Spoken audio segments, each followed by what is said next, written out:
Good morning and welcome back to Reading the Scriptures. I am Brian. Thank you for joining me today. We're right back into Matthew chapter 22, so let's get started. Matthew 22. Jesus gives the parable of the marriage of the king's son. Pay tribute to Caesar and to God. Worldly marriages endure in this life only. The first commandment is to love the Lord. Jesus asks, "What think ye of Christ?" And Jesus answered and spake unto them again by parables, and said, The kingdom of heaven is like unto a certain king, which made a marriage for his son, and sent forth his servants to call them that were bidden to the wedding, and they would not come. Again he sent forth other servants, saying, Tell them which are bidden, Behold, I have prepared my dinner. My oxen and my fatlings are killed, and all things are ready. Come unto the marriage. But they made light of it, and went their ways, one to his farm, another to his merchandise. And the remnant took his servants, and entreated them spitefully, and slew them. But when the king heard thereof, he was wroth, and he sent forth his armies, and destroyed those murderers, and burned up their city. Then saith he to his servants, The wedding is ready, but they which were bidden were not worthy. Go ye therefore into the highways, and as many as ye shall find, bid to the marriage. So those servants went out into the highways, and gathered together all as many as they found, both bad and good, and the wedding was furnished with guests. And when the king came in to see the guests, he saw there a man which had not a wedding garment. And he saith unto him, Friend, how camest thou in hither not having a wedding garment? And he was speechless. Then said the king to the servants, Bind him hand and foot, and take him away, and cast him into outer darkness. There shall be weeping and gnashing of teeth. For many are called, but few are chosen. Then went the Pharisees and took counsel how they might entangle him in his talk.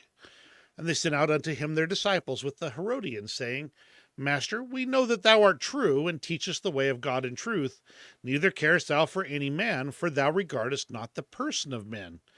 Tell us, therefore, what thinkest thou? Is it lawful to give tribute unto Caesar or not? But Jesus perceived their wickedness, and said, Why tempt ye me, ye hypocrites? Shew me the tribute money. And they brought unto him a penny. And he saith unto them, Whose is this image and superscription? They say unto him, Caesar's. Then saith he unto them, Render therefore unto Caesar the things which are Caesar's, and unto God the things that are God's.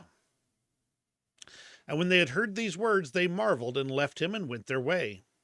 The same day came to him the Sadducees, which say there is no resurrection, and asked him, saying, Master, Moses said, If a man die, having no children, his brother shall marry his wife, and raise up seed unto his brother.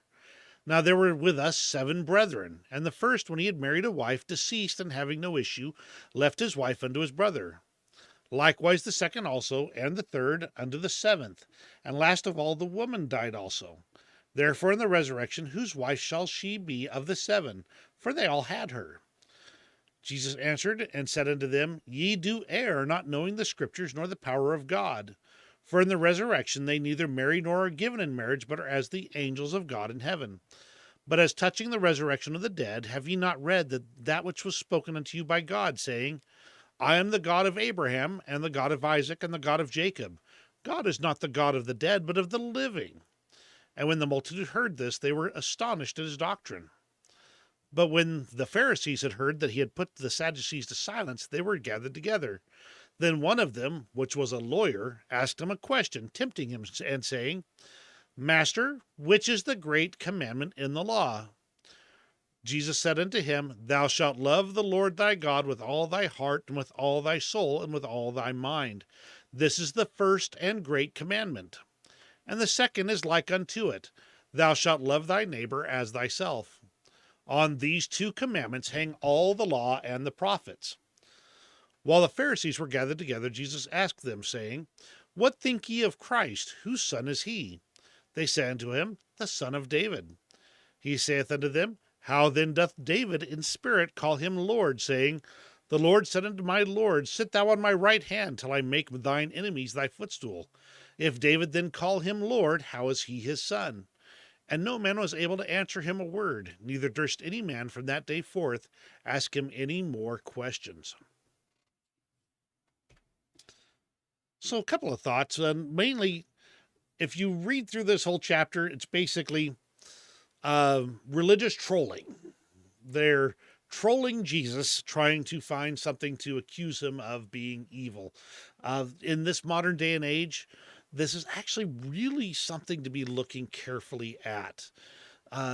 Too often we troll, and that's a royal we, meaning we as a people, troll each other, looking for something that we can accuse people of doing, of being wrong, of thinking wrong.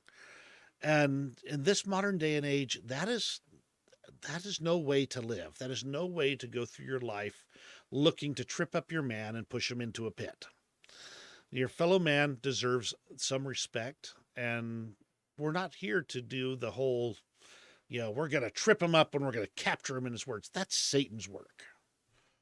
Instead, let's be about the work of God.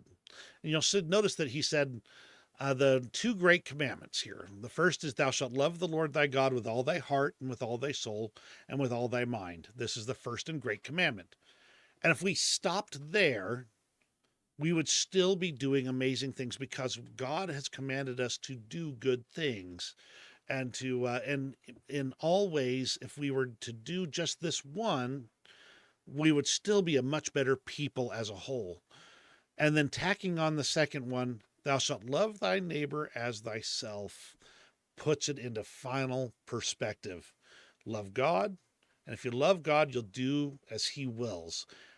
Love your neighbor as yourself, and you will be kind and generous to all around you. And as they say, who is my neighbor? Everyone. So that's my thoughts for today. Thank you very much for joining me, and we'll see you tomorrow.